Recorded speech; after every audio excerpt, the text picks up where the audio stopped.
বিধর্মী পরিবারে জন্ম নেয়ার এখানে ওই ব্যক্তির অপরাধ কি? দুনিয়ার কোনো কল্যাণ কি সে বুঝেনি কোনটা তার জন্য কল্যাণকর?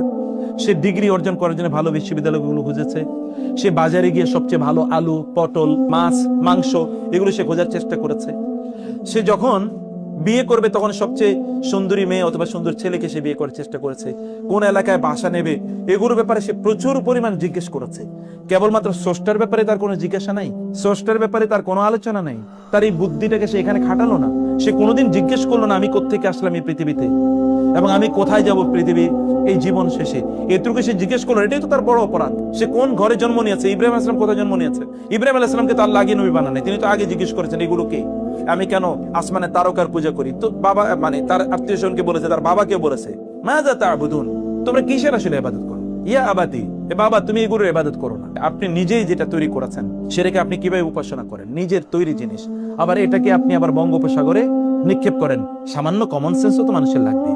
এতটুকু বিবেক তিনি কি খাটাবেন না তার স্রষ্টার ব্যাপারে? তার জন্ম কিভাবে হলো এবং মৃত্যু হচ্ছে কিভাবে? একজন মানুষকে এমনি দুনিয়াতে আসলো, এটার কোনো পারপাস নাই। আপনি তো এমন কি এই যে আপনি বনশ্রী থেকে তো আপনি ধানমন্ডির দিকেও যাবেন না উইদাউট এনি পারপাস। যাওয়ার আগে আপনি চিন্তা করবেন আমি কেন যাচ্ছি।